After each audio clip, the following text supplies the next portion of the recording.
quel que soit ce qui va lâcher ta vie, quel que soit le vent qui va souffler dans ta vie, quels que soient les démons qui vont partir. En fait, la guerre spirituelle n'est jamais finie. Dans le monde, tant que tu n'as pas expiré encore, rien n'est figé. La marche avec Dieu. Si tu ne comprends pas les règles d'engagement, tu vas être choqué de voir comment quelqu'un peut guérir aujourd'hui et la maladie revient après. Pourquoi? Tout ce que Dieu te restaure, Satan peut encore venir revoler. Jésus a dit dans Matthieu 12, verset 43, lorsque l'esprit impur est sorti d'un homme, il va par des lieux arides cherchant du repos et il n'en trouve pas. Alors il dit, je retournerai dans ma maison d'où je suis sorti et quand il arrive, s'il la trouve vide, balayée, ornée. Vide, balayé, orné, tout le monde s'accorde pour dire que la maison vide, ça veut dire qu'un démon est sorti, mais la parole et la présence et la plénitude n'a pas remplacé. Voilà pourquoi la maison est vide. Il a été guéri, mais il ne s'est pas rempli. Il a été délivré, mais il n'a pas pris le temps de se construire. On a prié, mais après qu'on a prié, il n'a pas pris le temps d'essayer de connaître le Dieu qui l'a délivré. Il ne s'est pas rempli de la connaissance de la vérité. Quand la maison est vide, quel que soit ce que Dieu aura fait sortir, quand la maison est vide, il y a toujours cet autre esprit qui va aller, l'esprit là, il va chercher cet autre esprit, il va ramener des renforts, des esprits plus méchants que lui, et la Bible dit, il va revenir. Quelle que soit la manière dont Dieu va souffler, je suis en train de te dire que si tu n'as pas la culture de quelqu'un qui prend le temps de remplir ta maison, c'est-à-dire toi, ta vie, c'est toi la maison de Dieu, c'est toi le temple du Saint-Esprit. Si tu ne prends pas le temps de remplir du fruit de l'Esprit, remplir du Saint-Esprit, quelle que soit la puissance de Dieu qui va souffler, Satan aura toujours le pouvoir d'aggraver ton cas. Ça ne t'arrivera pas au nom de Jésus. Je te dis ça juste pour avoir une vision équilibrée des choses, pour ne pas que tu te laisses séduire par des faux raisonnements. D'où la notion de sagesse. Parce que ne pas comprendre ça, c'est être insensé. Je dis ça à quelqu'un qui jure tout par la puissance. La puissance, non. L'onction, non. L'onction a sa place, mais c'est la parole qui construit. L'onction brise les jougs, ôte les fardeaux, donne la connaissance, mais la parole construit l'homme intérieur. La parole te donne ton identité. La parole restaure ton âme. La parole te donne le but. La parole produit en toi la foi qui déplace les montagnes. La parole te donne la vision céleste. Donc, valorise la parole. Qui dit pensée, dit parole silencieuse. Valorise la parole. Donc, le fardeau que j'ai aujourd'hui, c'est de te dire qu'en fait, ne te trompe pas. Si tu veux une vie changée, la puissance de Dieu va t'affranchir. C'est la parole de Dieu qui va te construire et faire de toi la personne que tu veux devenir. Voilà pourquoi tu dois être une personne, nous devons être des personnes qui valorisent la parole. La puissance de Dieu détruit les œuvres du diable, mais la parole de Dieu construit les êtres humains. Pendant les messages prophétiques, j'entends souvent les prophètes dire la prophétie de l'un est la prophétie de plusieurs. Moi, je voudrais te dire, le challenge de l'un est le challenge de plusieurs. C'est-à-dire que quand tu parles avec une personne qui a un cas, une histoire compliquée, généralement d'autres personnes sont également concernées par le même combat. Donc, je vais me servir, non, comme pour la prophétie, je me sers du témoignage d'une personne parce que je sais que ce n'est pas la seule à être concernée par ce genre de cas. Moi, je parle avec une fille. Donc, c'est juste pour illustration parce que le cas là, c'est le cas de plusieurs. Qui m'explique que vraiment, voilà, sa vie, c'est compliqué, que le combat, elle essaie, j'y arrive pas, je me bats. Je n'y arrive pas, que voilà, vraiment j'essaie de me battre, mais je me sens alourdi, j'essaie de me battre, mais je me sens lourd, j'essaie de prier, mais je me sens lourd, tu vois, je me sens lourd. Et puis vraiment, quand je décide maintenant de vraiment cette fois-ci, à un moment donné, j'essaie d'aller cette fois-ci, je me laisse pas faire. Et puis à un moment donné, je me sens encore ramené dans mon passé, tout ça là. Alors moi, je l'écoute parler. Et puis je me sens encore, alors du coup, je me sens découragé parce que c'est comme si je suis résigné. J'ai beau essayer, je n'y arrive pas. J'ai dit, tu as beau essayer, tu n'y arrives pas. Et quand quelqu'un me parle comme ça, là, dans 100% des cas, je vais te dire une chose. C'est pas que tu n'arrives pas parce que le diable est trop fort. C'est pas vrai. C'est pas parce que tu ne pries pas. Tu n'y arrives pas parce que tes pensées, quand tu te décourages, tout commence par la pensée. Quand tu te décourages, parce que tes pensées sont en train de penser de découragement. Quand tes pensées sont des pensées de découragement, c'est parce que tu ne t'es pas saturé de pensées de courage. Tu ne te décourages pas à cause de ce qui t'arrive. Tu te décourages à cause de ton système de pensée. Quand tu te décourages, ça veut dire que les pensées d'audace, de résilience, de résistance, de persévérance ne saturent pas ton cœur. C'est pour ça que tu te décourages. Tu ne te décourages pas parce que, oh là vraiment j'essaie d'y arriver. Et puis je sens un esprit. C'est pas à cause de l'esprit là que tu te décourages. C'est parce que tu n'es pas chargé à bloc, saturé dans ton cœur des pensées de Dieu, des pensées de conquête. Dieu avait déjà dit, hein, de toute façon, je ne suis pas surpris que tu me résistes. Dieu avait déjà dit, ils te feront la guerre, mais ils ne te vaincront pas. Je sais que tu me résistes. Je t'annonce que tu vas craquer. Il y en a un qui va lâcher, ça ne sera pas moi, ça sera toi. Tu n'as pas ce genre de pensée. Et je vais te dire pourquoi tu n'as pas ce genre de pensée. Je vais te dire pourquoi tu n'as pas ce genre de pensée. Parce que tu craques pas à cause de la situation. Tu craques à cause de tes pensées. Tes pensées ne sont pas déterminées. Tes pensées ne sont pas en béton armé. Tes pensées ne sont pas en béton armé. Pourquoi? Parce que tu as le souhait. Mais tu n'as pas pris le temps de t'immerger dans la parole, dans la vérité. Tu n'as pas pris le temps. Tu as entendu une fois, mais tu n'as pas pris le temps de réfléchir intensément, de méditer sur l'œuvre achevée de la croix. Parce que si tu avais pris le temps de méditer sur l'œuvre achevée de la croix de Jésus, tu aurais compris que 7 fois le sang de Jésus a été versé pour ma délivrance, ma rédemption, ma protection. Et tu aurais trouvé que dans les 7 fois où le sang de Jésus a été versé, le sang de Jésus a été versé au niveau de ses mains. Lorsque ses mains ont été clouées, et si tu avais étudié, si tu avais mémorisé, si tu avais ruminé, tu avais médité, tu allais être capable de citer, comme je cite, sans dire de note, que les mains, 1, représentent la productivité, 2, représentent la richesse, 3, la responsabilité, 4, la force, 5, la domination. Les mains de Jésus ont été crucifiées. Pourquoi? Il a pris ma place. Quand on l'a crucifié, on était en train de relâcher ma productivité, relâcher ma responsabilité, relâcher ma richesse, relâcher ma force et ma domination. Si tu t'étais appuyé sur l'œuvre achevée de la croix, tu aurais su que à cause, pas à cause de moi, mais à cause du sang de Jésus versé pour ma rédemption, les mains de Jésus ont été crucifiées pour que mes mains retrouvent la force. La puissance du Saint-Esprit est dans mes mains désormais. Ça veut dire que quiconque, quel que soit son nom, qui rentre dans un bras de fer spirituel avec moi, quel que soit l'esprit, à cause du sang de Jésus, je ne peux pas céder. Parce que les mains de Jésus ont été crucifiées pour que mes mains retrouvent la force. Ça veut dire que quel que soit le bras de fer que j'engage, je connais le résultat, il va lâcher. Pas à cause de moi, pas à cause de ma prière, mais à cause du sang de Jésus. Alors, c'est armé de cette foi, à cause du sang de Jésus, que je vais aller prier. Mais toi, tu vas prier, mais tu n'es pas armé de la vérité. Tu n'es pas armé de la conscience. Je ne peux pas être vaincu, pas à cause de moi, pas à cause de mon titre, mais à cause du sang. Parce que j'imagine les mains de Jésus crucifiées, ma force a été restaurée et la domination, le pouvoir de commander et d'être obéi m'a été redonné. C'est armé de cette pensée-là que je vais prier. Ça veut dire là maintenant je vais prier avec la foi. Mais nous on prie. Mais il n'y a pas cette pensée-là. Donc du coup, dès qu'il y a une résistance, il y a un esprit qui te résiste, un esprit de lourdeur, un petit démon de sorcellerie pour lequel, alors que toi tu es au-dessus de la race des Adam, de la race de Satan, au-dessus des anges, tu es dans la rangée de Dieu, de la classe de Dieu, mais tu n'en as pas la conscience. Alors, tu veux prier, mais tu n'es pas armé. Toi, tu veux aller faire la guerre, tu n'as pas d'arme. Toute l'arme que tu as, c'est « Au nom de Jésus, Seigneur, je veux bien. » La guerre spirituelle exige les 7 armes. Pas que la prière, les 7 armes. D'abord, on commence avec la ceinture. Parce que je vais t'expliquer, on commence avec la ceinture de la vérité. Et sache que la vérité, ce n'est pas une information. La vérité, ce n'est pas une information correcte. Non. Il faut que tu saches que le mensonge, ce n'est pas une information erronée. Il y a des informations qui sont exactes, mais qui restent. C'est un mensonge. La pauvreté, c'est un mensonge. Oui, mais financièrement, on constate que tu n'as pas d'argent.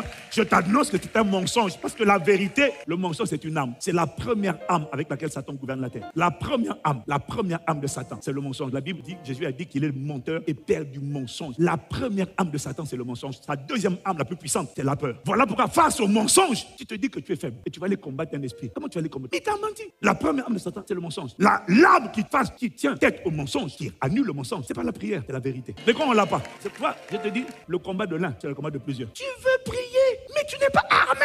Tu craques pas parce que le démon est fort, pas parce que la maladie est forte, pas à cause de la maladie. Tu craques à cause de tes pensées. Tu ne craques pas à cause de ta situation. C'était sur tes pensées le problème. Tu n'as pas pris le temps de te saturer, de t'exposer, de saturer tes pensées, au point d'avoir des pensées, on dirait du béton armé, de pensées de foi. Dès qu'on veut te faire peur, tu dis, oh non, non, quoi qui? Toi tu t'appelles, oh non, je t'explique ce qui va t'arriver, il ne fallait pas me combattre. Makatabaya, c'est pas à cause de moi, à cause du sang de Jésus, à cause du mandat de la domination. Même dans l'Ancien Testament, quelqu'un qui n'avait pas le Saint-Esprit en lui, il a dit à Goliath, aujourd'hui je vais te couper la tête. Ah, aujourd'hui je vais livrer ta carcasse aux oiseaux du ciel. Petit, tu vois comme ça. Il était conscient. Il ne priait pas, il était d'abord conscient. Il faut d'abord être conscient avant d'aller prier. Nous, on n'a pas la conscience, mais on veut prier. Ta vie, celle que tu vis là, c'est le résultat de tes pensées dominantes. La prière est indispensable, à condition qu'elle soit accompagnée par la vérité. Et le problème de l'église aujourd'hui, les gens ne connaissent. C'est pour ça que j'ai écrit ça. Bientôt, je vais te le mettre en version audio. Comme ça, tu pourras l'écouter. Et même, je vais faire un podcast parce que je vais combiner différentes solutions pour t'aider à te saturer de la vérité. Maintenant, je te fais une promesse. Je te fais une promesse. Non, que j'ai écrit là, honnêtement. Tu sais, chacun, je vais te dire une chose, chacun de nous a sa grâce. Mais moi, le domaine où Dieu me parle, c'est pas le domaine où Dieu parle aux autres. Donc j'ai compris que chaque pasteur, chacun de nous, pasteur, moi, il écrit des livres, moi j'écris des livres, Bishop Dag. Mais moi, les miens là, dans le domaine de la révélation du mystère de Christ en toi. La convergence terrestre. Un être. Oh! Mais c'est quoi le mystère là? On appelle ça Christ. Oh, excuse-moi, la manière dont je parle de Christ, il n'y a pas beaucoup de gens qui parlent. Même quand j'enseigne aux anglophones, ils disent. Et la dernière fois, il m'a dit, Benny m'a dit, tu as des années en avance. Parce que quand tu parles, il y a des choses qu'on va comprendre demain. Il dit, ça va rentrer. Et ça va rentrer quand tu vas commencer à te saturer, mais tu ne te satures pas. Quand tu veux prier, il n'y a pas la vérité. Que je continue? Je parle avec un frère. Bon, je parle avec un frère. Toujours, hein, le combat de l'un, c'est le combat de plusieurs. Hein? Je parle avec un frère. Il m'explique, pasteur, ça fait 30 ans que je lutte contre l'alcoolisme. Je n'arrive pas à m'en débarrasser. Je dis, je suis fatigué. Je n'en peux plus. Tu mets l'alcoolisme, tu mets la pornographie, tu mets la débauche, tu mets la colère. Tous les péchés, les vices que tu mets, c'est le même principe. Il dit, ça fait 30 ans. Je lui dis, il te reste encore 10. Il me dit, comment ça? J'ai dit, Israël est sorti d'Égypte en une journée, mais l'Égypte a mis 40 ans à sortir d'eux. Donc, tu as encore 10 ans.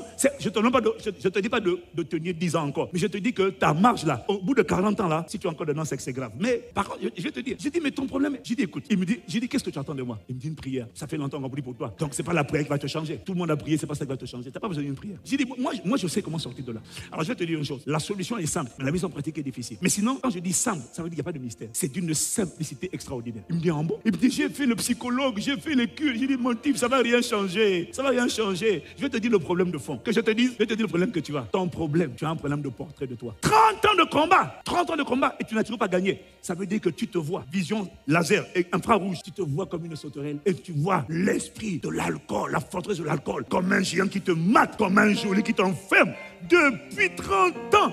Et puis quand il revient, il dit, allez boire. Il dit, je bois encore. J'ai dit, mon gars, tu es un prisonnier. En fait, tu te vois comme un prisonnier, un moustique, tant que tu ne te verras pas toi comme un géant. Et lui, comme une sauterelle, ta situation ne va pas changer. Ton problème, c'est la reprogrammation, la configuration. Tu as un problème de logiciel de pensée. Et tant que la pensée n'a pas été renouvelée, la situation ne changera pas. C'est pour ça que Jésus dit, vous connaîtrez la vérité vous affranchira. On ne triomphe pas d'un vice, d'une lutte, d'un combat contre la peur, toutes les sortes de vices avec la prière. La prière vient après. On commence d'abord avec la connaissance de la vérité. Vous connaîtrez la vérité vous affranchira. Tu ne connais pas la vérité, alors tu pries comme un vaincu. J'ai dit, ça ne peut pas changer. Il faut reprogrammer ton système de pensée à l'aide de la vérité. Et je lui ai dit, le livre arrive. Et maintenant, je vais te dire une chose. La solution est simple, mais l'application est difficile. Je vais te dire pourquoi elle est difficile. Je vais te dire pourquoi elle est difficile. Parce que tu ne m'écoutes pas. Est-ce que je me trompe? Tu as entendu parler quand j'ai enseigné sur la méditation? Il dit, j'ai vu circuler. Il dit, tu vois, tu n'écoutes pas. Quand le médicament vient, tu n'écoutes pas. Maintenant, c'est ça qui est difficile. La discipline, la détermination à en sortir. Tu n'es pas déterminé. Parce que si tu es déterminé, tu vas appliquer la discipline. Quelle discipline? L'effort. Quel effort? L'effort de s'exposer à la vérité. L'effort de laisser tourner en boucle autour de toi la vérité. Ton cerveau, ton esprit est comme un liquide sale qui a juste besoin, pas d'un verre d'eau, de la pluie, de l'exposition abondante, que la pluie de la parole, l'eau de la parole reste, rentre. Le problème, c'est que je te promets, ton combat, c'est des voix vont te dire, tu es trop occupé dans le boulot, tu as ça à faire, tu as ça à ça. Écoute la musique, mais tu n'as pas le temps d'écouter la parole de vérité. J'ai dit, il n'y a rien de difficile. Ta difficulté, ça va être décider de te discipliner à écouter 2 fois, 2 heures, 3 heures sur 24. Sature-toi tous les jours. En moins de 21 jours, ce problème-là est sorti. C'est fini. C'est fini. Pourquoi? Parce qu'à force de t'exposer, surtout là, oh non. Alors je lui ai parlé de l'expérience qui a été faite dans le monde, en laboratoire. Vous avez entendu parler de ça? On a pris une puce, puis on a mis dans un bocal. Et puis on a mis la puce, et la puce sautait. On la met, elle saute, on la met, elle saute, elle sort. On la met, elle sort du bocal. Et puis après, c'est une histoire vraie, hein, c'est en laboratoire. Et puis après, ils ont mis un couvercle. Ouf, la puce saute, elle atteint le bout du couvercle, elle tombe. Comme ils ont mis le couvercle, dès qu'elle atteint le plafond, elle tombe. Elle atteint le plafond, elle tombe. Elle atteint, et puis à un moment donné, elle s'est épuisée. Alors on a enlevé le bouchon, et la puce saute, ouf, elle arrive au niveau de la hauteur du plafond, puis elle redescend. Paramétrage mental. Il n'y a plus de prison, il n'y a plus de porte. Jésus nous a fait sortir de la puissance des ténèbres. Il nous a déjà délivrés. Mais il y a un script qui est en toi qui te dit tu es encore prisonnier. Tu ne sais pas où tu es libre. En fait, ce n'est pas compliqué. C'est simple. Là, ce qui est difficile pour toi, c'est l'effort, la discipline. Parce que quand tu vas vouloir pratiquer la discipline, ça va te donner. Tu as idée du nombre de gens qui ont acheté le livre sur les prisons intérieures. Quand je dis tu l'as lu, je l'ai acheté. Tu dis c'est bien, tu es honnête. Tu fais la même chose que les gens qui disent j'ai l'abonnement dans la salle de sport. Tu fais du sport, j'ai l'abonnement. Ok. Je ne creuse même pas parce que j'ai compris ta réponse. C'est un aveu c'est une confession indirect. J'ai compris. Il n'y a rien de compliqué. Ta vie est le résultat de tes pensées. Tel tu penses, tel tu fais. Tu veux changer ce que tu fais? Tout ce que tu vis, ton problème, c'est que tu ne prends pas le temps de te saluer de la vérité. Tu as peur, pas à cause de ce qui te fait peur. Tu as peur parce que tu n'étais pas saturé de la conscience de la vérité. Parce que quand tu vas te saturer de la conscience de la vérité, il y a un portrait de toi qui va s'imprimer à l'intérieur de toi. Tu vas te voir comme un dominateur. Tu vas te voir tel qu'il se voit. Tu vois Jésus avoir peur. Mais quel est le point commun entre Jésus et toi et moi? On a un point commun, le Saint-Esprit. C'est le même Saint-Esprit en Jésus qui est en moi. Il n'y a aucune différence. Tu as peur, pas à cause de la montagne, à cause de tes pensées, que tu n'as pas dompté. Tu n'es pas saturé. C'est simple. Mais ce qui est compliqué, c'est l'effort. L'effort, c'est le seul prix à prier. Je t'ai toujours dit, l'effort, la passerelle qui sépare l'excellence, la médiocrité de l'excellence. L'effort. Une vie transformée, juste l'effort. La discipline, tout est là, à disposition. Ouais, mais j'aimerais bien. Tu as le souhait. C'est pour ça que tu dis, tu n'es pas déterminé. Alors, je suis désolé de te dire, quand je te dis, le prix à payer, c'est l'effort. Tu me dis, ouais, mais j'ai du mal. C'est pas que tu as du mal. C'est parce que tu n'es pas déterminé. Tu n'es pas déterminé à enfanter d'une nouvelle vie. Ça veut dire qu'à la fin de la journée, la vie que tu vis là, tu dis tu la veux pas, mais tu es trahi par ton subconscient. C'est pas un démon. Non. Écoutez, ne mettez pas tout sur Satan. Si Dieu dit, ne mettez pas tout sur Satan. Le cœur de l'homme, c'est pas Satan. Il peut infiltrer, mais c'est parce que c'est toi qui le laisses infiltrer. Il peut pénétrer, il peut polluer, c'est toi qui le laisses polluer. Si Dieu dit à toi et à moi, garde ton cœur plus que toute autre chose, ça veut dire que Dieu considère que le responsable de mon cœur, dans l'état de mon cœur, c'est pas Satan, c'est moi. Donc, ne donnons pas à Satan trop. Oui, il sait séduire. Oui, il oppresse. Oui, il essaie de trouver un chemin d'accès au cœur. Mais une fois que le cœur est pris par Satan, n'accusons pas Satan. Reconnaissons que c'est le vigile, c'est pas le voleur. C'est le vigile qui a laissé rentrer le voleur. Ne blâme pas le voleur, blâme le vigile. Parce que le vigile a le pouvoir de dire tu ne rentres pas ici. La plupart des gens aimeraient changer, mais n'ont pas envie de changer. C'est ça la vérité.